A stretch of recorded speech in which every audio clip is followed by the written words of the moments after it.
Oke, selamat siang sahabat Dewa Talks.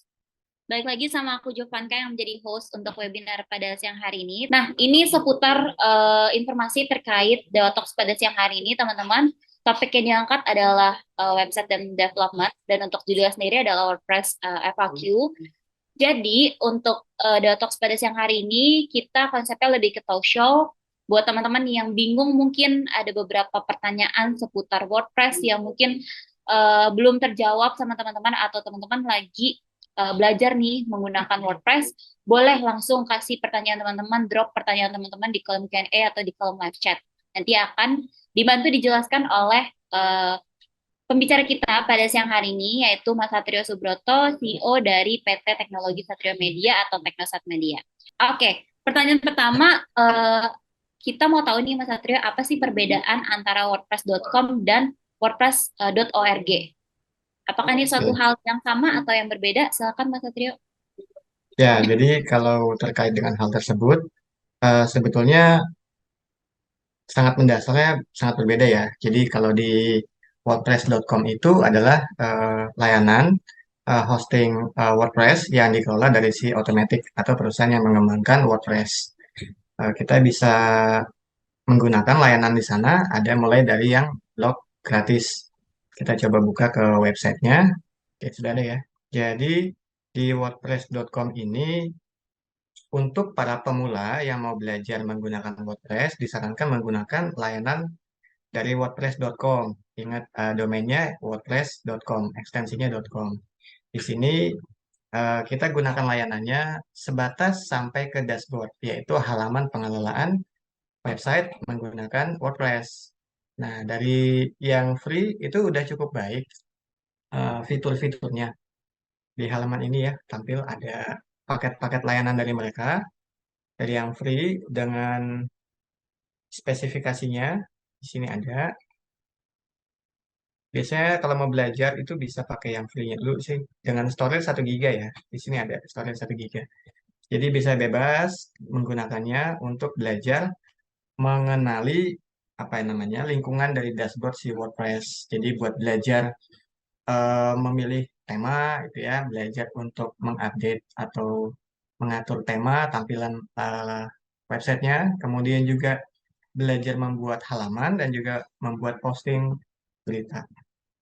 Itu dari fiturnya akan terus bertambah ketika kita upgrade ke paket yang berbayar ya, sesuai dengan paket yang disampaikan spesifikasinya. Nah, kemudian kalau dengan yang di WordPress.org, WordPress.org ini lebih kepada untuk custom ya, untuk yang custom. Jadi dengan dukungan komunitas, kita belajar bersama di sini untuk menginstall dan menggunakan WordPress secara gratis. Namun untuk mengonline-kannya butuh domain dan hosting yang berbayar gitu ya.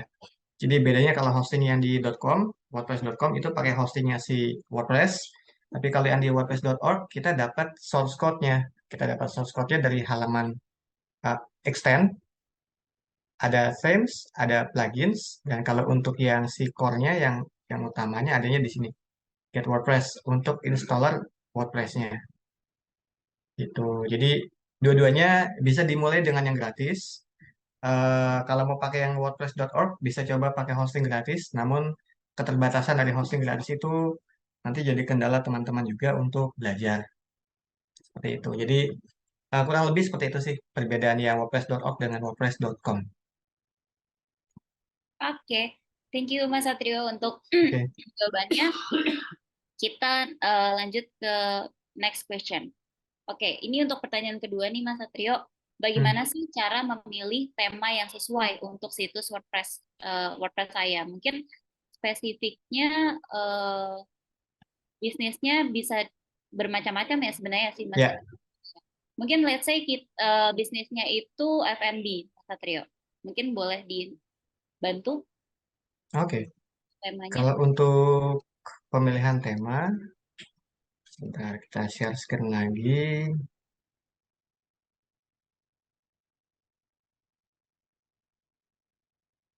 Share screen, oke. Contoh kita datang ke websitenya sameforest.net.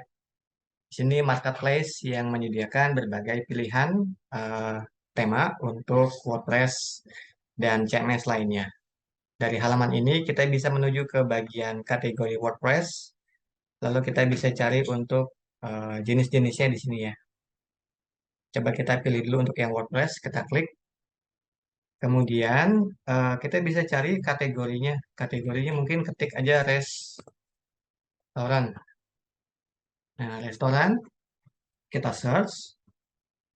Nah, di sini tampil nih ada berbagai pilihan themes WordPress untuk temanya restoran. Jadi ini memang sudah spesifik desainnya, tampilannya, dan juga fiturnya untuk sebuah usaha restoran.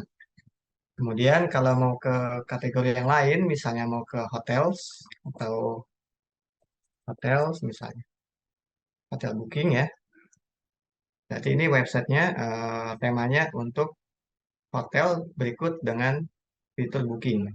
Oke, ini ada Cozy Stay, misalnya kita coba buka di sini, kita lihat demonya, ada di bagian live preview.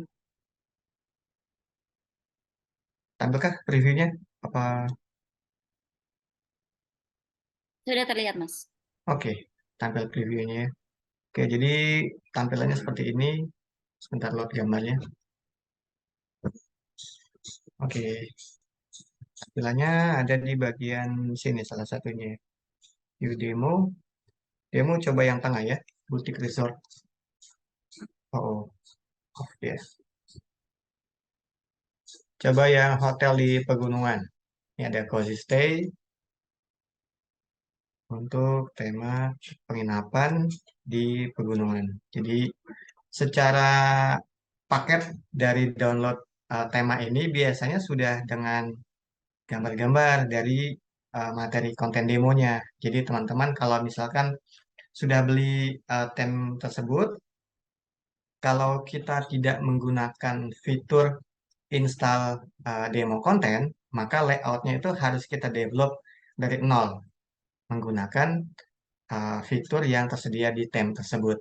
Namun kalau pakai demo demo demo kontennya, kita tinggal nanti ubah aja teks dan gambarnya. Jadi layoutnya sudah jadi. Tuh. Nah, ini kita bisa lihat kalau kita scroll down, informasinya seperti ini. Ada slidernya gitu ya. Ada ini untuk fasilitas ya. Ditaruh di slider gitu. Jadi kita sebagai pengelola resort, dia bisa menampilkan ini ada paket-paket jalan-jalan nih buat winter hiking, untuk paraglider, untuk golf dan juga eh, apa namanya skiing. Seperti itu. Nah, ini untuk contoh yang website spesifik untuk tema, sebuah tema. Tapi kalau untuk mau yang apa namanya multi-purpose itu juga bisa. Kita search aja di sini WordPress multi-purpose. Jadi satu satu tema ini bisa digunakan untuk berbagai jenis usaha, gitu ya, coba. Multi-purpose, ini e-commerce nih. Oke, ini e-commerce yang multi-purpose. Jadi dia bisa jual macam-macam barang, nggak hanya kayak pet shop gitu atau pakaian atau apa, tapi bisa banyak. Nah, ini dia.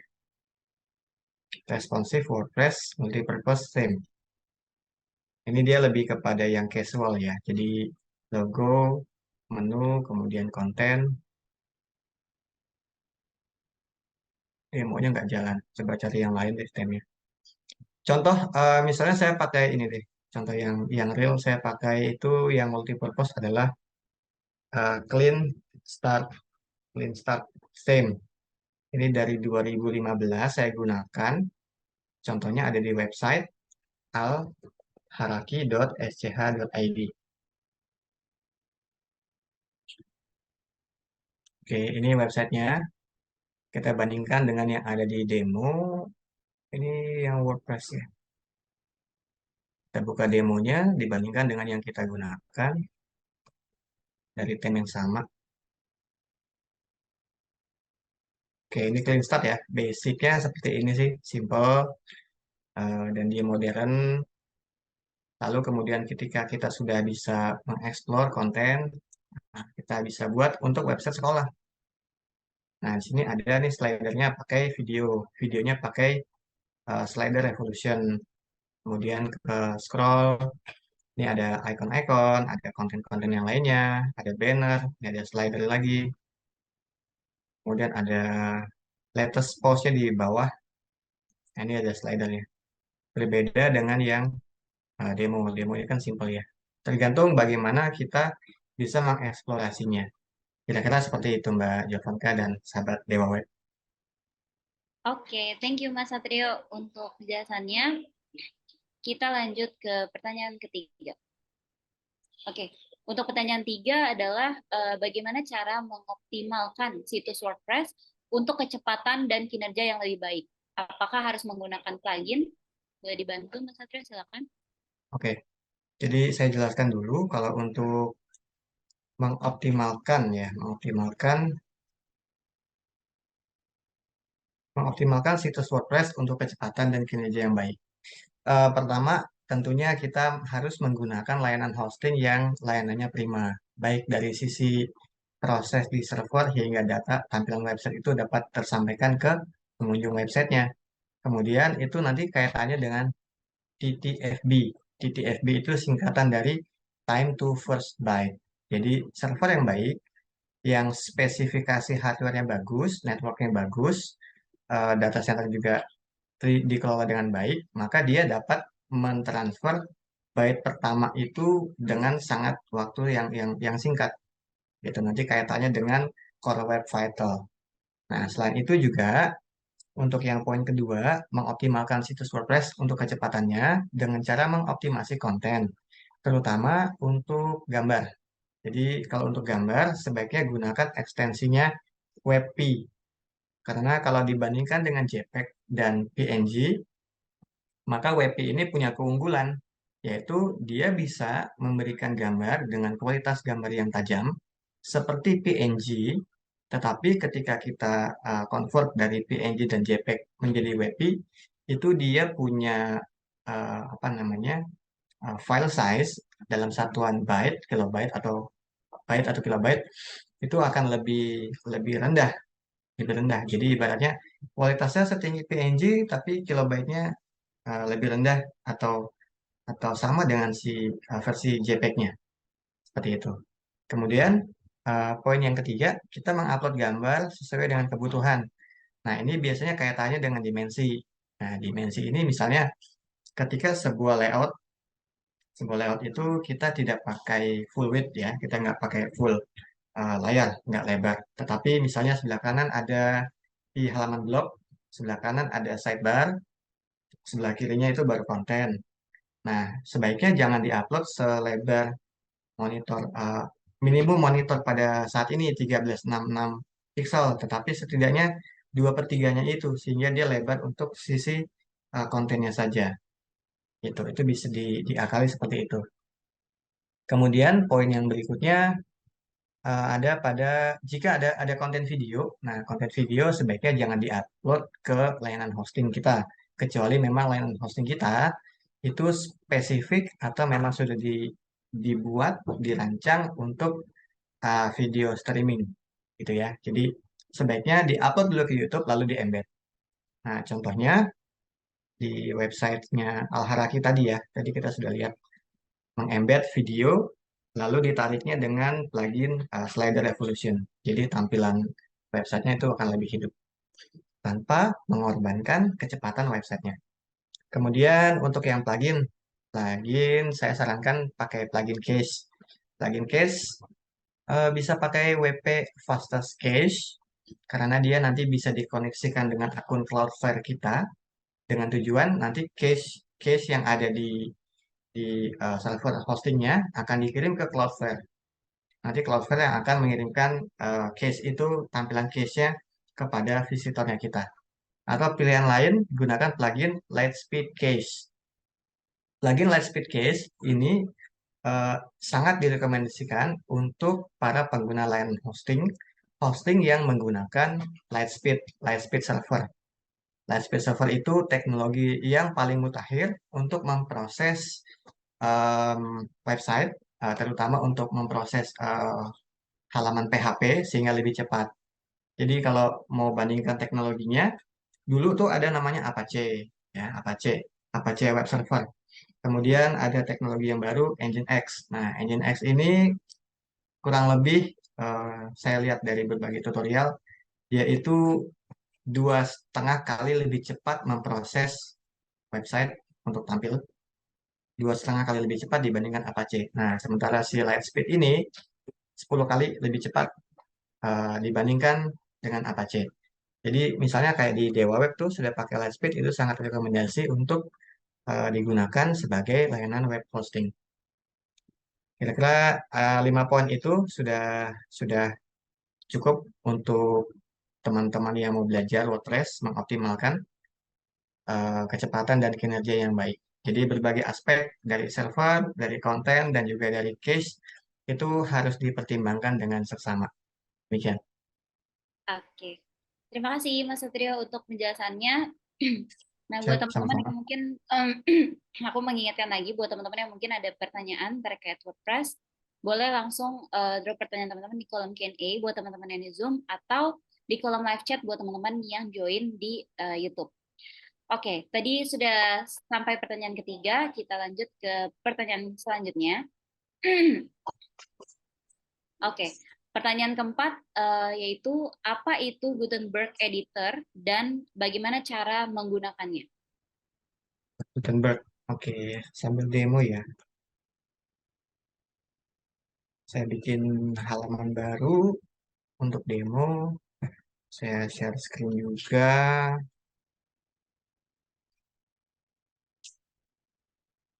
Oke, jadi sebetulnya Gutenberg itu adalah editor, editor untuk mengedit halaman dan juga blog atau postingan di WordPress, di WordPress. Jadi ini sebagai pengganti dari dulu WordPress pakai Classic Editor gitu ya. Classic Editor itu sebetulnya lebih kepada eh, paragraf sih, lebih lebih kepada paragraf gitu. Jadi untuk heading, paragraf, kemudian juga bisa bisa insert HTML code, tapi zaman-zaman dulu itu masih hardcode ya. Jadi bisa bikin tabel tapi harus ngoding. Nah, kalau di Gutenberg ini sudah lebih membantu membantu kita untuk mengoptimalkan membuat sebuah halaman. Ini saya kasih tampilan untuk membuat sebuah halaman, misalnya halaman Gutenberg, contoh judul halamannya. Kemudian untuk penggunaannya kita pakai blok nih, tinggal ditambahkan. Nah, ini kita tutup dulu ya. SEO-nya tuh kita tutup. Oke, jadi saya mau demokan. Ini untuk judul, lalu untuk kontennya kita pakai blok. Di sini kita bisa buat, misalnya mau buat kolom. Kita bisa buat kolom, tinggal klik aja kolomnya di sini, klik. Lalu mau kolomnya mau berapa kolom misalnya. Nah, kalau yang dulu Classic Editor itu cuma untuk paragraf. Kalau ini dia bisa membuat struktur halaman. Contoh kita buat kolom 2 halaman, kiri dan kanan sudah ada tersedia. Dari blok ini mau diisi apa? Misalnya image, kita bisa uh, upload image di sini, pilih dari library yang kita sudah upload,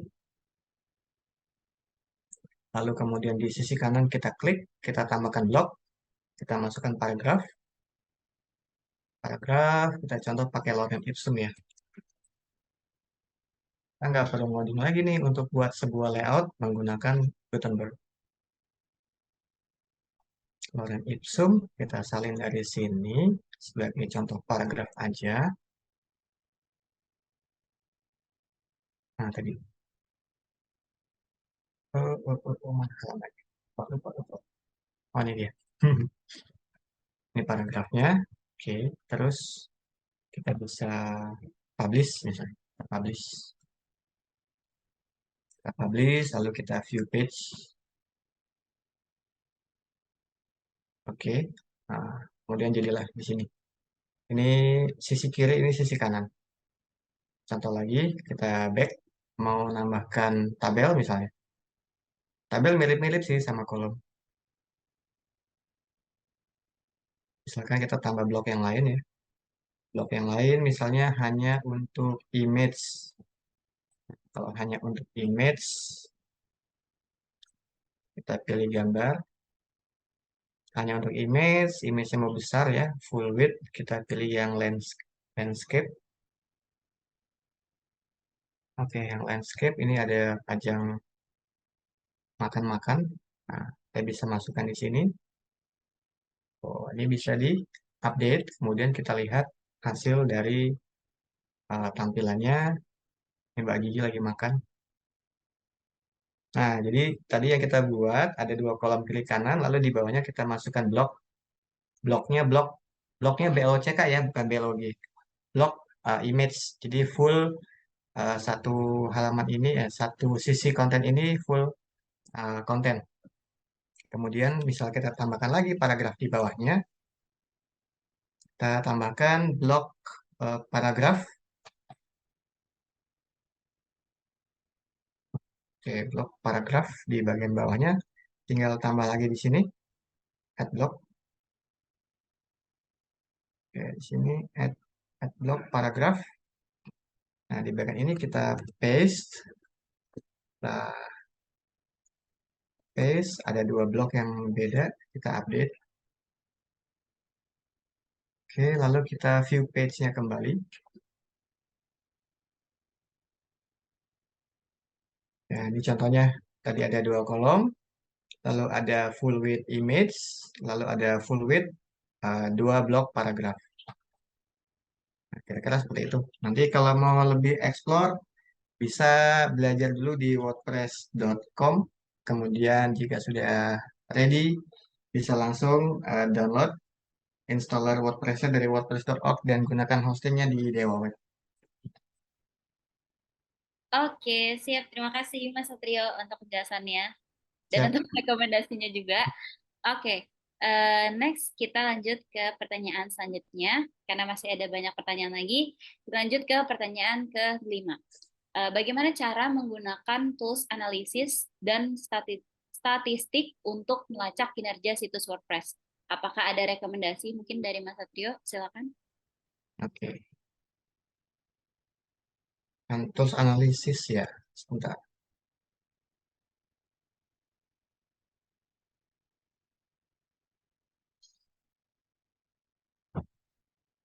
Oke, di sebelah share screen sini. Semua share screen di bagian sini. Oke, ini ada satu website yang baru saya selesaikan bulan lalu. Ini Google Search Console. Kita gunakan ini untuk apa namanya melihat performa ya, performa dari si website. Kita klik ini. Nah, ini dari kunjungannya. Kita bisa lihat dari sini sih. Ini untuk yang eh, klik dan tayang. Jadi dari search, kemudian tayang di Google Search, kemudian yang ngeklik gitu ya, itu kelihatan di sini. Terus kalau untuk yang peta situs kita bisa lihatnya di sini. Oke, peta situsnya udah kita upload ya untuk membantu supaya Google bisa nge-crawl, mengindeks sehingga bisa tampillah performa dari si website tersebut. Ini masih baru-baru sih. Selain itu, kalau untuk yang apa namanya, sisi performa yang dari luar, misalnya kita coba untuk kecepatan ya. Kalau untuk yang kecepatan itu, kita coba pakai yang ini nih, GTmetrix. Nah, kalau dari performa, saya biasa pakainya GTmetrix, gabungan GTmetrix dengan Page Speed Insight. Ini ada contoh dari website wpbinus.my.id. Ini website demo yang saya praktekkan untuk ngajar di kampus Binus. Di sini kita bisa lihat beberapa poin yang sudah dioptimalkan. Jadi jangan dulu eh, berpatokan pada skor di atas, tetapi kita harus fokus kepada top isunya yang harus diperbaiki. Nah, ini kan ada 5 ya. Ada yang impact-nya tinggi dan yang low. Ini tentang network payload segala macam bisa dibaca lagi nanti secara Iya, deskriptifnya, secara not, deskriptifnya, ya. layarnya masih di Google Search Console. Oh, sorry, sorry. Oke, Search. Oke, sudah ya. oke, aman. Oke, GT Matrix. Jadi tadi yang scoring itu di atas ini jangan jangan dulu dijadikan patokan. Kita patokannya ke bagian bawah. Top isunya dulu yang harus diperbaiki. Nah, di sini websitenya Webinus saya pakainya hosting di Dewa Web. Namun kenapa di sini ada reduce initial server response time? Nah, ini karena satu saya menggunakan Cloudflare. Nah, Cloudflare saya gunakan untuk apa namanya penambahan DNS record gitu. Jadi traffic yang mau datang ke website akan dihadang dulu oleh proxy-nya si Cloudflare. Jadi dialihkan dulu, nggak langsung ke servernya Dewa Web. Jadi ini kenapa ada isu reduce initial server response time kaitannya dengan time to first byte yang tadi. Jadi ini masalah yang memang bukan masalah.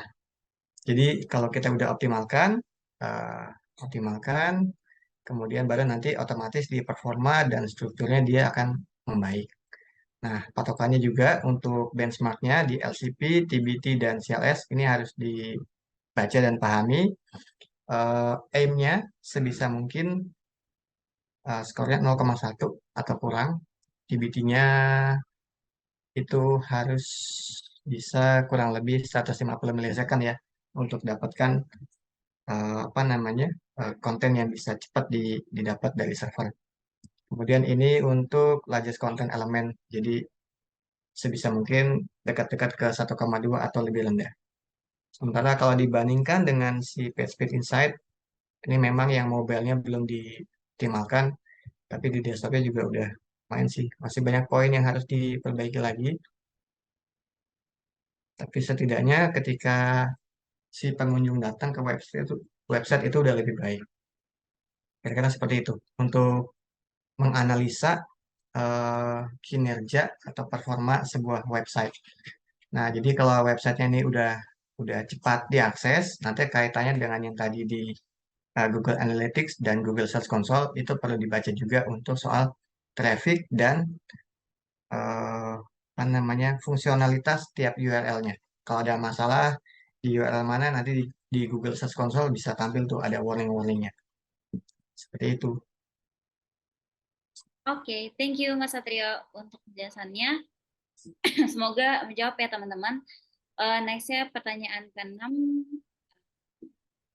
Oke, untuk pertanyaan ke-6 adalah apa yang harus dilakukan jika situs WordPress saya mengalami serangan malware atau hacking? Silakan Mas Oke, Satrio. ini sering terjadi ya. Sebetulnya banyak juga kejadian korban-korban dari serangan hacker atau malware yang kemudian dalam tanda kutip curhat gitu, curhat tapi ngomel-ngomel sambil ngomel di Facebook page WordPress Indonesia gitu ya. Sebetulnya saya memberikan untuk yang poin ini mengedukasi untuk kita semua bahwa tidak ada sistem yang aman. Jadi kita sebagai pengguna layanan hosting itu wajib wajib membuat data backup ya. Ingat ya, jadi kita semua wajib membuat data backup website yang kita kelola. Nah, dari sisi eh, layanan web hosting, penyedia layanan hosting, mereka juga juga wajib membuat apa namanya data backup website dari pelanggan mereka. Jadi itu sebagai keperluan internal sebetulnya. Misalnya antisipasi kalau terjadi keadaan seperti bencana alam yang mengakibatkan rusak data center atau bencana kebakaran yang kemudian menyebabkan kerusakan hardware.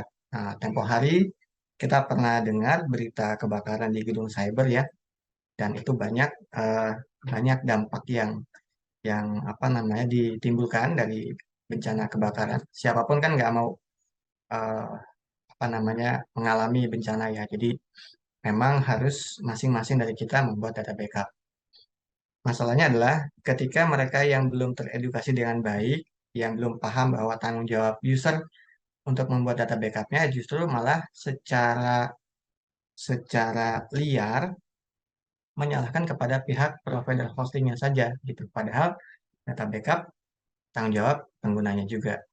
Nah, sementara itu dari sisi apa namanya penyedia hosting yang terdampak bencana pun tentu berusaha maksimal untuk membuat layanannya bisa up kembali gitu ya, bisa melayani kembali seperti normal. Tetapi kan itu butuh waktu.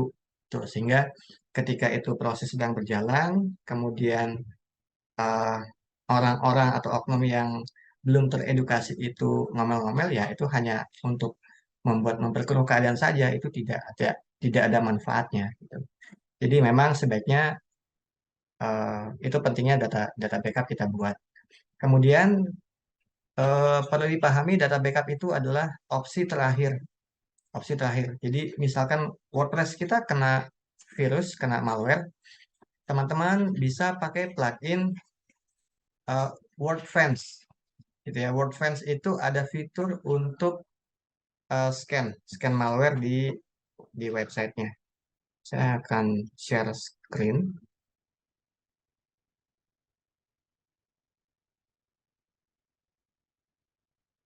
Oke, di sini.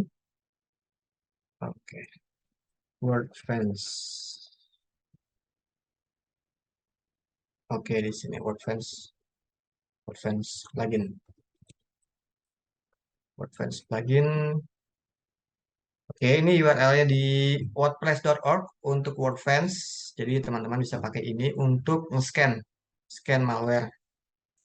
Nah, ini salah satu apa namanya keunggulan salah satu plugin yang saya unggulkan untuk membersihkan malware yang mungkin menginjeksi di website kita. Selain itu perlu lakukan antisipasi juga. Antisipasi untuk peningkatan keamanan, satu, gunakan layanan hosting yang menggunakan Immunify 360. Jadi dari sisi servernya itu sudah cukup baik. Pengamanannya pakai Immunify 360. Setahu saya Dewa Web juga udah pakai Immunify 360. Kemudian dari sisi si WordPress yang kita kelola pun juga harus ditingkatkan keamanannya karena jangan sampai ketika teman-teman belum belum pasang dan belum mengoptimalkan keamanan dengan plugin-plugin yang cukup baik dengan pengaturan yang cukup optimal, jangan sampai malah kemudian karena salahnya sendiri menyalahkan pihak hosting. Nah, itu tidak tidak bijak ya menurut saya. Jadi nanti eh, teman-teman bisa googling, coba pakai query how to enhance WordPress security. Nah, itu nanti banyak itu tutorialnya untuk memperkuat keamanan dari sisi si WordPress yang teman-teman kelola. Seperti itu. Oke, terima kasih Mas Satrio untuk penjelasannya. Oke, kita masuk ke pertanyaan ketujuh. Pertanyaan ketujuh yaitu apa saja langkah-langkah penting dalam mengoptimalkan situs WordPress untuk mobile atau versi mobile. Silakan Mas Satrio. Ya, untuk mobile ini tantangannya lebih besar ya. Sebetulnya cukup terbantu dengan adanya Page Builder Elementor. Jadi di Elementor itu kita bisa menggunakan apa namanya settingan untuk 3 jenis device atau lebih. Jadi untuk yang desktop ataupun tablet ataupun phone itu bisa diatur masing-masing lebar layarnya bisa kita atur secara custom sehingga kita bisa memaksimalkan untuk berbagai jenis uh, device gitu. Jadi kalau yang phone mungkin ada yang lebih lebar kayak Samsung yang lebih besar gitu misalnya atau pakai yang Poco atau mungkin pakai yang lebih kecil kayak iPhone mungkin ada yang lebih sempit gitu layarnya ya itu bisa dioptimalkan. Nah, untuk gambar pun juga bisa diatur sesuai dengan kebutuhan. Poinnya sama kayak pertanyaan di nomor 3 tadi. Jadi gambar itu dimaksimalkan untuk kilobyte-nya, file size-nya yang kecil, dan untuk yang dimensinya itu diupload sesuai dengan kebutuhan. Kalau untuk mengkompres ke WebP atau mengconvert dari PNG ke JPEG itu ada toolsnya online. Bisa di search PNG to WebP atau JPEG to WebP.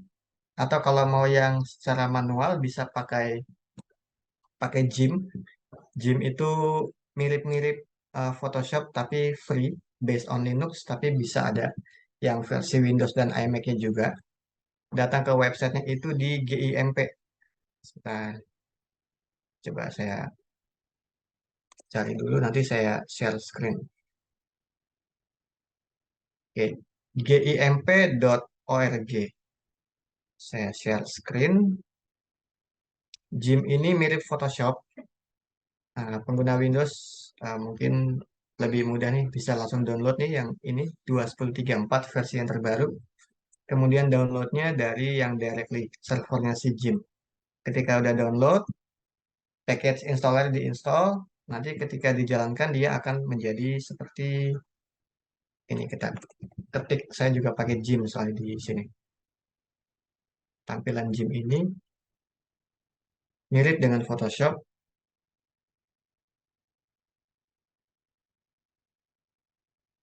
Nah, lagi running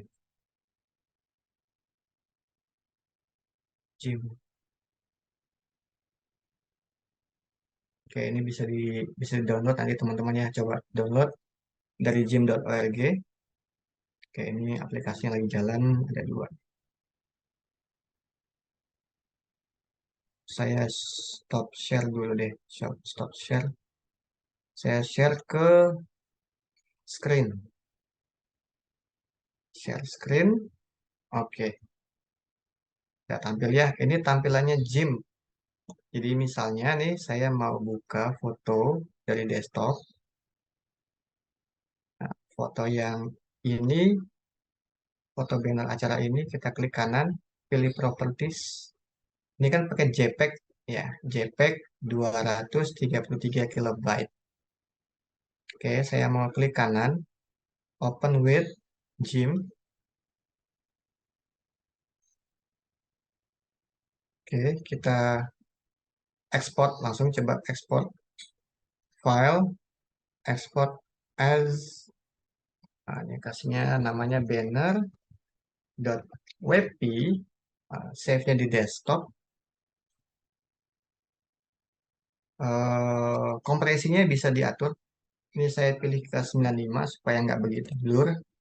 Kemudian exif IPv6 SMP-nya di off aja. Kita ekspor dari 233 coba ke berapa nih? Ini ke properties, cek berapa size kilobyte-nya. Sekarang jadi 146 kilobyte dengan dimensi yang sama, 1080 pixel persegi. Dan ini sangat membantu teman-teman untuk bisa mengoptimalkan apa namanya konten, terutama untuk di mobile.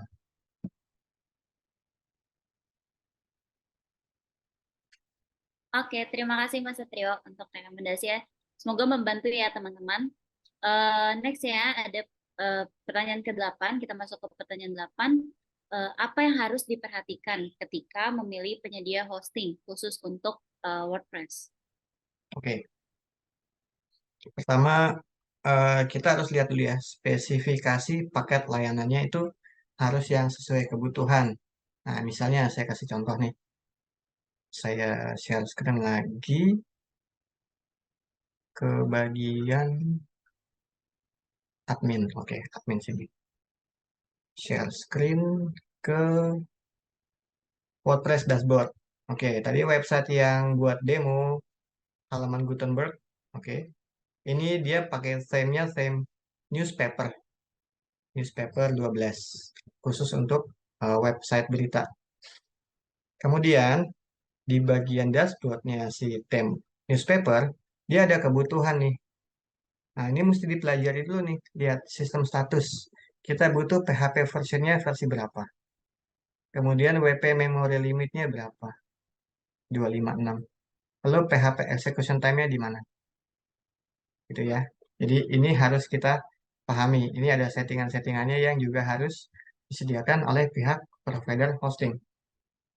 Nah, dari sisi spesifikasi, Ini sebetulnya di contohnya di website. Sorry, ini WPDWW ya tampilnya. Betul, Mas. Oke, oke.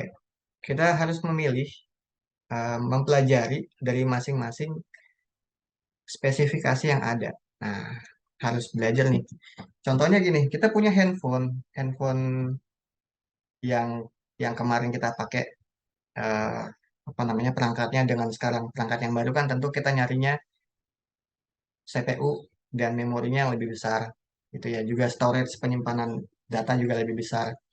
Nah, seperti itu juga layanan hosting. Jadi sebetulnya elektronik, apa, komputer, server komputer itu juga sama, pada dasarnya kan elektronika. Jadi lihat dulu nih CPU dan memorinya. Kalau masih web yang biasa buat belajar seperti tadi yang WP Binus, yang nantinya nggak nggak mencari banyak traffic atau buat belajar-belajar aja, bisa coba yang 512 mega nih memorinya. Kenapa 512 mega? Karena kemarin saya sampaikan kepada mahasiswa-mahasiswi yang saya dampingi untuk belajar. Jadi di sana kan belajarnya tuh Elementor ya, Elementor, elementor.com. Sorry, Elementor specification requirement, Elementor requirement. Jadi Elementor itu butuh, apa namanya, CPU resource yang minimum untuk dijalankan. Jadi kita belajar dulu nih, program yang mau kita jalankan itu butuhnya hardware seperti apa, software seperti apa untuk mendukungnya supaya bisa running. Nah, kita kita lihat nih, butuh PHP 74 si Elementor, butuh MySQL-nya versi 5,6 atau ke atas, versi terbaru. Nah, dari sisinya hardware, sebentar, hardware itu dia butuh ini, WP memory limit. Nah, ini kan kaitannya sama RAM atau memori. Dia sebetulnya bisa 256. Tapi ini sesuai dengan pengalaman saya, 512 pun itu sudah minimum yang ya bisa jalan lah untuk sendiri ya, tanpa ada traffic untuk development aja. Tapi jangan 256, jangan ngepas. Dari Elementor pun juga dia merekomendasikan setidaknya kalau punya 768 itu lebih lancar lah gitu. Nah, kalau misalkan rekomendasi 768 mega memorinya, maka setidaknya harus pakai yang ini, RAM-nya 1 giga, sehingga nanti webnya itu lancar gitu. Kalau nggak lancar gimana? Ketika buka page editornya, page builder, halaman page buildernya untuk membuat layout, nanti malah bisa jadi Elementor, eh, eh, save mode not working. Nanti tampilannya dia cuma kayak gini nih, loading loading tapi stop. Nah, kayak gini. Ini karena kekurangan memori nih biasanya. Video ya. Sorry, jangan video. eh yang gambar ya. Ya, contohnya kayak kayak gini nih. Kalau nanti teman-teman pakai Elementor yang dia ngehang di bagian halaman page page buildingnya, page buildernya, tampilannya seperti di sini. Nah, kita klik kanan, open image in new tab. Kayak gini nih. Kan ngehang nih. Nah, ini karena biasanya karena kekurangan alokasi memori gitu. Jadi jangan malah nyalahin si si penyedia hosting, tetapi paket yang kalian gunakan itu kurang alokasi memorinya. Jadi memang sebaiknya sebelum belanja paket hosting, diskusikan dulu lah tentang kebutuhannya. Jadi cerita, saya mau bikin websitenya untuk eh, portal berita, terus saya pakai temnya ini. Nah, kemudian eh, disampaikan ke apa namanya, ke bagian tech support, ada chat supportnya di Dewa Web kan, nanti mereka bisa tuh merekomendasikan supaya websitenya itu tidak pas-pasan CPU dan memorinya. Jadi sesuailah dengan yang dibutuhkan gitu. Kita tidak tidak beli yang overkill atau apa namanya berlebihan. Jadi kalau nanti kurang karena trafficnya banyak, RAM-nya harus ditambah, CPU ditambah, nanti bertahap bisa di-upgrade. Seperti itu.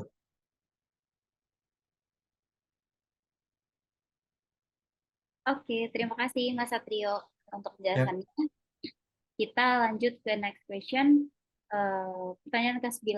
Bagaimana cara mengoptimalkan situs WordPress untuk mesin pencari seperti Google? Silakan Mas Satrio. oke. Mengoptimalkan untuk mesin pencari, sebetulnya bisa kita gunakan seperti yang poin yang tadi kita bahas ya. Saya demokan tadi ada pakai GTmetrix dan juga PageSpeed Insight.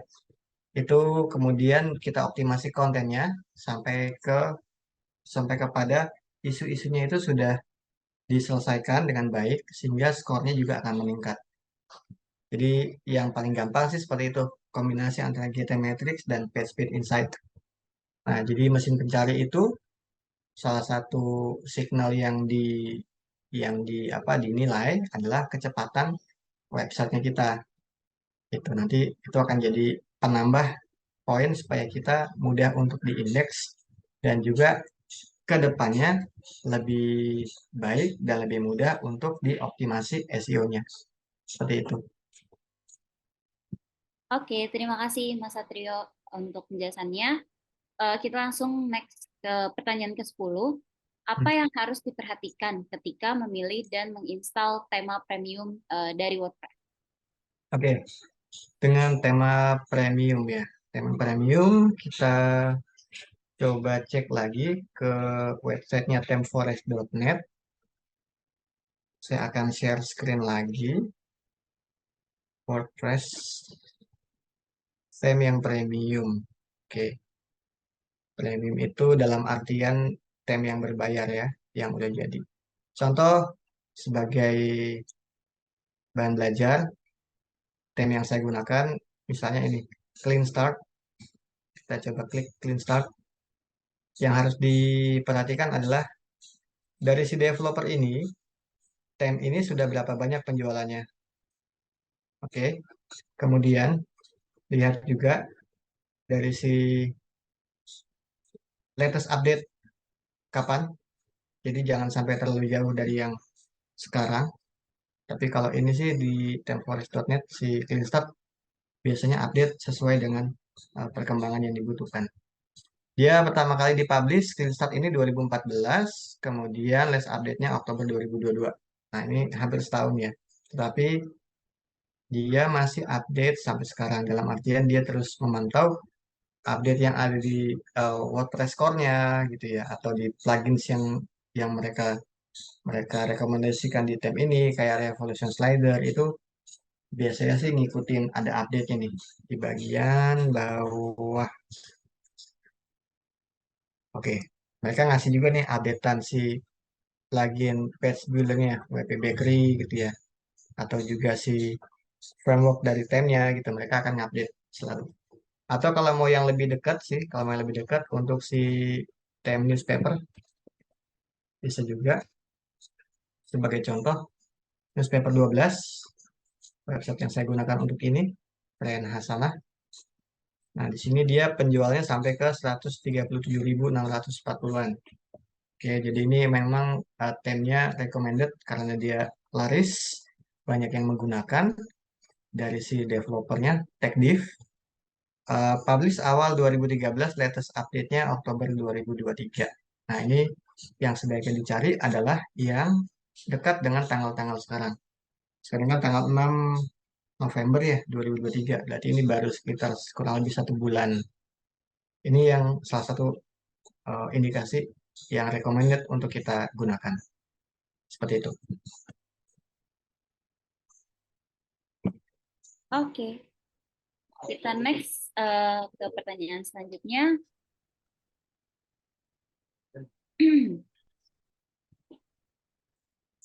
Oke, kita masuk ke pertanyaan ke-11.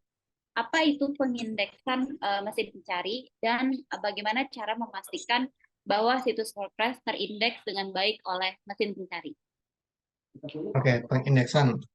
Sebetulnya eh, secara otomatis website yang kita buat di platform manapun, baik yang pakai layanan hosting berbayar ataupun yang gratis di WordPress.com, itu pada akhirnya akan diindeks oleh apa namanya Google Crawler. Namun untuk mempercepat prosesnya itu bisa kita daftarkan ke Google Search Console. Nah, kemudian nanti di sana kita upload em, apa namanya sitemapnya. Itu. Jadi kita memberikan petunjuk nih, petunjuk petunjuk apa namanya alamat-alamat halaman kita untuk kemudian dicek oleh si Googlebot. Secara sederhananya seperti itu. Nanti teman-teman bisa coba submit domainnya, websitenya ke Google Search Console. Oke, terima kasih Mas Satrio untuk penjelasannya. Paling kurang lebih Google Search Console kayak yang tadi sempat di demo juga ya Mas ya. Ya, betul. Oke, kita langsung masuk ke pertanyaan ke-13. Apa itu struktur URL yang ramah SEO dan bagaimana mengonfigurasikannya di WordPress? Oke. Nah, lihat di sini ada tutorialnya.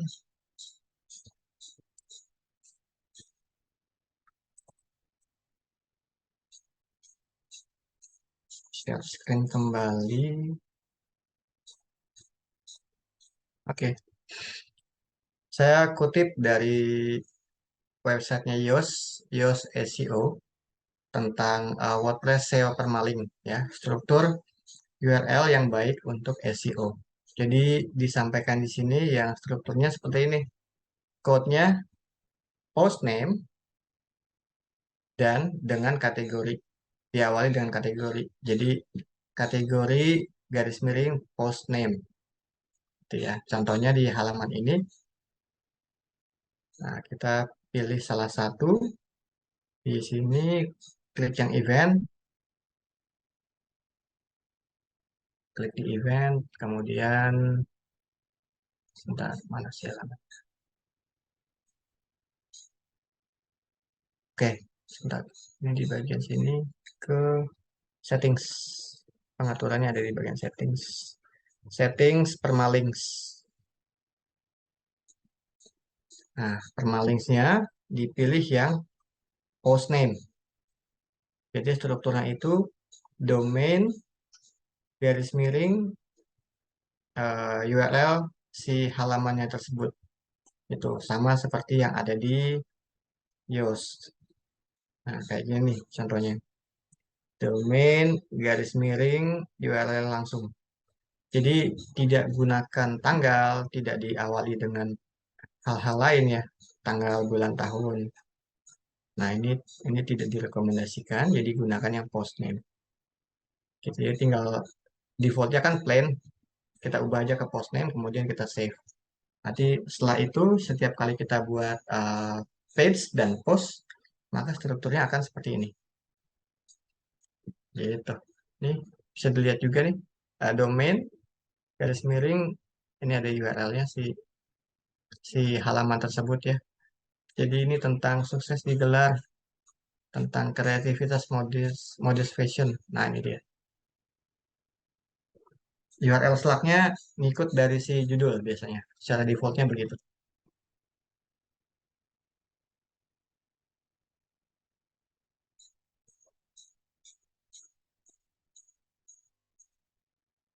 Oke, Ya, kita lanjut ke pertanyaan selanjutnya, pertanyaan ke-14. Apa itu plugin WordPress dan apa saja fungsinya? Mungkin bisa dibantu Mas Satrio. oke.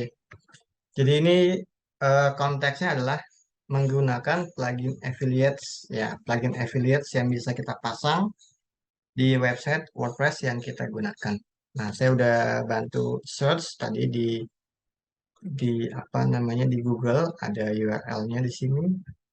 Saya rekomendasikan ke websitenya wordpress.org ya. Jadi di sini dia akan mengindeks plugin-plugin yang tersedia. Mana tadi? Search. Ini dia.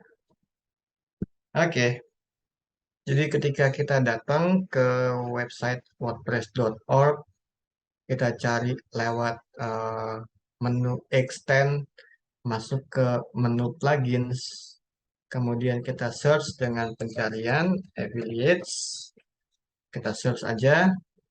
Nah, kita ada ditawarkan rekomendasi dari affiliates kategoris plugin-plugin yang bisa digunakan di WordPress. Lihatnya dari mana nih yang recommended, coba lihat dari active installation-nya. Kemudian juga lihat dari tesnya ini bisa ke versi berapa nih. eh WordPress-nya versi berapa gitu ya. Jadi tinggal pilih mau yang mana, nanti coba aja. Kalau mau yang dengan koneksi dengan WooCommerce bisa coba yang dari sini. Di WooCommerce juga, sorry ini, ya ini juga ada yang untuk affiliate-nya, nanti bisa dicek lagi untuk pengaturannya masing-masing.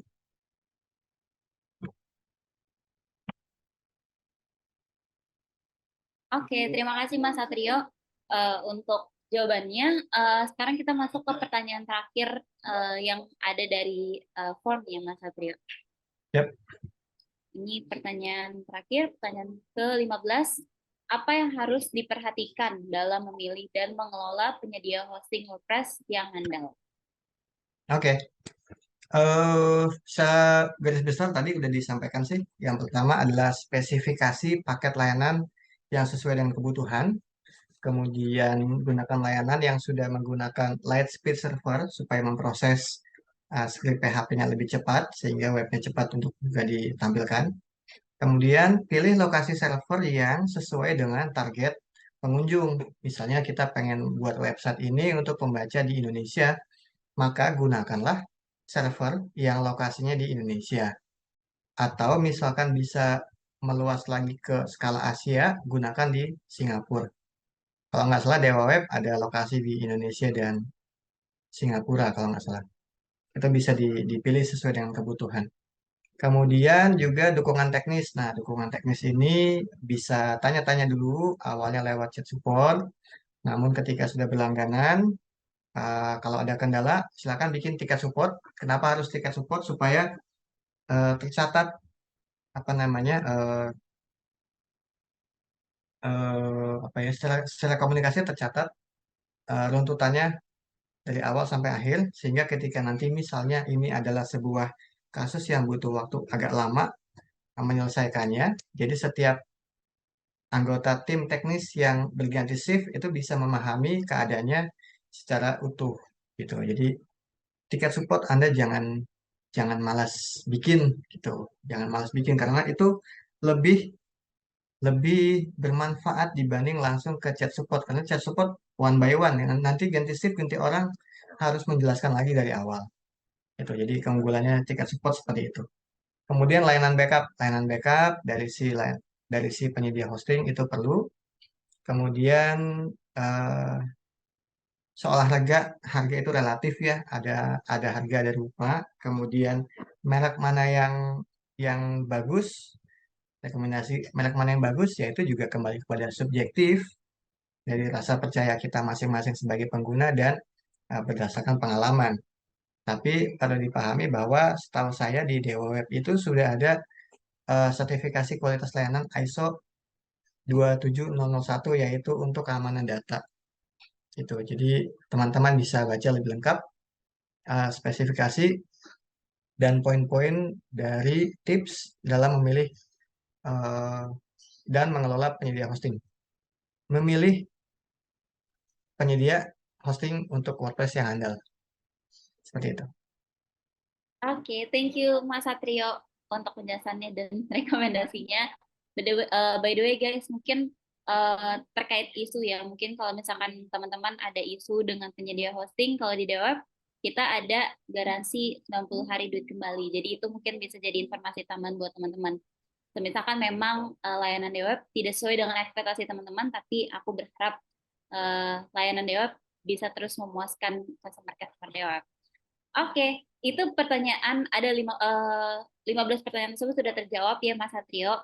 Sekali Yap. lagi terima kasih Mas Satrio dan Di kolom Q&A ada beberapa pertanyaan, Mas. Mungkin bisa kita ambil dua pertanyaan lagi ya dari kolom Q&A di... Oh, sorry. Satu pertanyaan dari kolom Q&A di Zoom dan satu pertanyaan ada dari teman di YouTube. Mungkin satu pertanyaan aku yang pilih atau Mas Satrio mungkin mau pilih dari kolom Q&A. Oke, coba saya lihat dulu untuk saya pilih dari Mas Fajar. Ini sebetulnya jawabannya singkat ya. Saya bisa pilih beberapa ya, kalau boleh. Satu dari Mas Fajar Gumelar, mau tanya untuk WordPress.org dengan plugin WooCommerce. Ada plugin bagus dan termaintain update dengan baik untuk cek ongkir. Oke, saya pengalaman pakai dari Epekan. Saya share screen, epekan.com.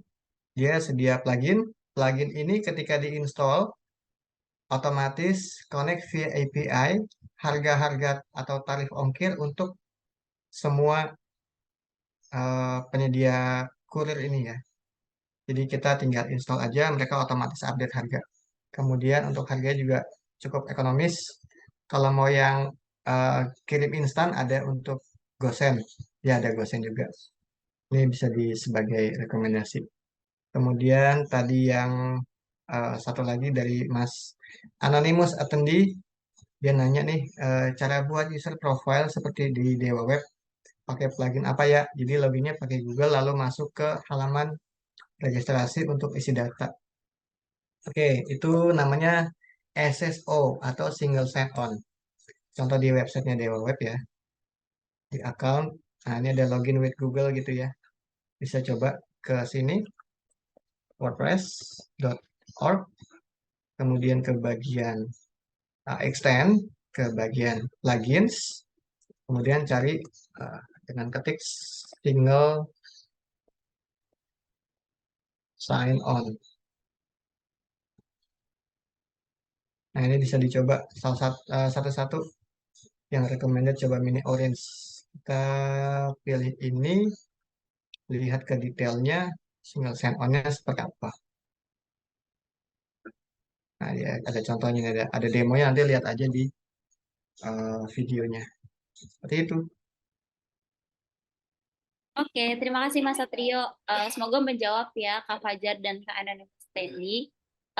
Satu pertanyaan terakhir untuk talk show Dewa Talk pada siang hari ini dari Kak Kusnadi Wung dari sahabat Dewa Talks yang join di YouTube. WordPress kan familiar dan banyak penggunanya. Untuk keamanannya gimana ya Kak? Dan apakah WordPress rentan terkena serangan atau tidak?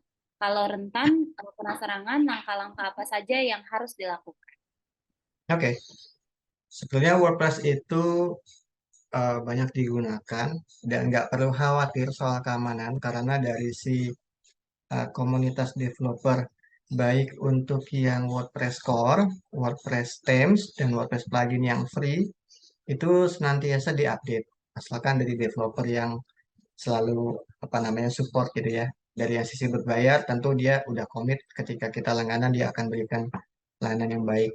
Seperti yang tadi sudah saya sampaikan bahwa eh, sisi keamanan itu kan untuk website bisa bisa saja diserang dari sisi server atau juga diserang dari sisi aplikasi WordPress. Nah, WordPress itu sebetulnya dari keamanannya kita bisa mengoptimalkan lagi gitu ya. Jangan pakai yang defaultnya. Jadi misalkan kayak wp-config.php ketika kita install itu biasanya file permissionnya adalah 666. Jadi pihak luar server, pihak lain bisa ngintip tuh koneksi ke database-nya sehingga nanti dia ketika ngintip itu bisa lakukan SQL injection. Nah, itu harus diubah ke 600 sehingga yang bisa mengakses file wp-config.php itu hanya si servernya saja, tidak ada pihak lain. Nah, kemudian juga ditambahkan dengan plugin-plugin keamanan. Plugin keamanan antara lain, coba saya lihat dulu, saya share screen ya.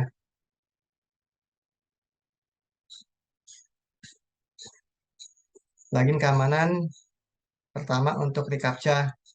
Coba ketik Google reCAPTCHA. Google reCAPTCHA saya rekomendasi dari si Best Web Soft yang logonya goyang-goyang warna biru.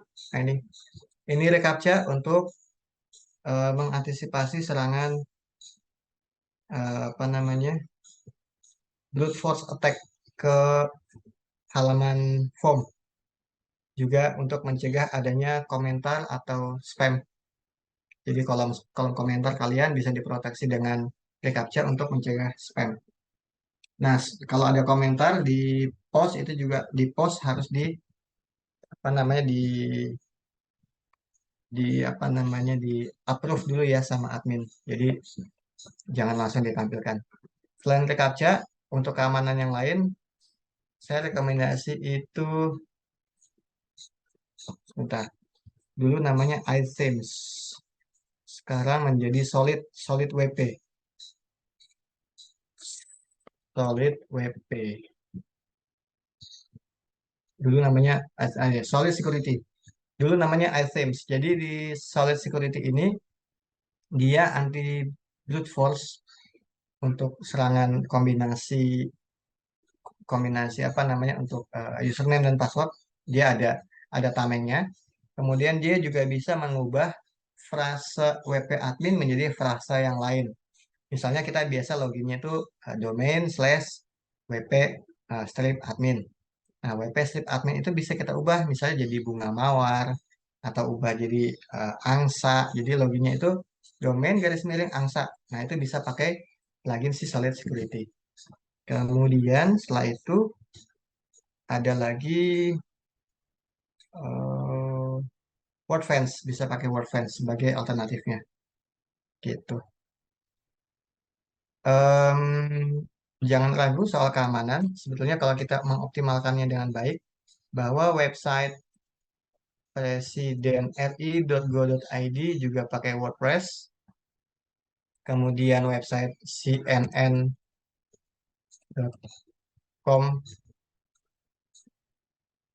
ini juga pakai WordPress, kemudian website blognya NASA blog ini juga pakai WordPress. Ini pakai WordPress. Kalau nggak percaya NASA pakai WordPress, silahkan di googling NASA WordPress. NASA WordPress Showcase. Nah ini, NASA pakai WordPress. Jadi jangan khawatir. Asalkan kita bisa memaintain dengan baik websitenya, WordPress itu recommended. Seperti itu. Oke, terima kasih Mas Satrio untuk penjelasannya dan untuk rekomendasinya juga. Semoga menjawab ya Kak Kusnadi. Oke, itu tadi pertanyaan terakhir ya teman-teman untuk sesi Dewa Talks pada siang hari ini. Sekali lagi terima kasih untuk pertanyaannya teman-teman semua dan terima kasih juga untuk Mas Satrio untuk penjelasannya, untuk jawaban-jawabannya, rekomendasinya. Dan waktunya juga udah mau sharing-sharing dan menjawab pertanyaan-pertanyaan dari sahabat Dewa Talks. Sebelum kita lanjut ke sesi selanjutnya, karena mungkin dari Mas Satrio ada kesibukan yang lainnya, aku boleh minta closing statement Mas sebagai closing untuk Dewa Talks pada siang hari ini, silakan. Oke, jadi pesan saya terkait untuk teman-teman pengguna WordPress, selalu tingkatkan skill, perbaiki keamanan websitenya, tambahkan skill juga untuk layoutnya, jangan lupa lakukan backup, dan optimalkan segala potensi yang kita punya, sehingga karya kita itu akan menjadi lebih baik. Oke, terima kasih Mas Satrio untuk closing statement-nya. Dan sahabat Detox mungkin bisa saya thank you juga ke Mas Satrio di kolom chat. Sekali lagi terima kasih ya Mas Satrio dan sukses selalu untuk Mas Satrio dan ditunggu Sama-sama, Detox-Detox selanjutnya. siap dengan senang hati. Oke, oke kalau gitu aku mau melanjutkan sesi selanjutnya Mas Satrio. Semisalkan mau live, dipersilakan. Oke, terima kasih Dewa Talks, Mbak Javanka dan teman-teman sekalian telah berikan kesempatan kepada saya untuk berbagi kepada teman-teman semua. Terima kasih Mas, selamat sore. Hai sahabat Dewa Web, video ini merupakan tayangan ulang webinar Dewa Talks yang telah diadakan beberapa waktu lalu. Kalau kamu tertarik dengan tayangan ulang webinar ini, yuk jangan sampai ketinggalan untuk ikutan webinar selanjutnya. Nantinya, selain bisa bertanya secara langsung kepada para pembicara, kamu juga bisa mendapatkan e-certificate dan juga door prize dari Dewa Talks.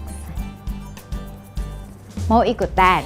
Caranya gampang banget. Kamu bisa langsung aja daftarkan diri kamu di dewatalks.com.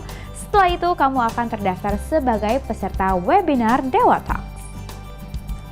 Eits, tenang aja, webinar ini gratis dan gak dipungut biaya sama sekali.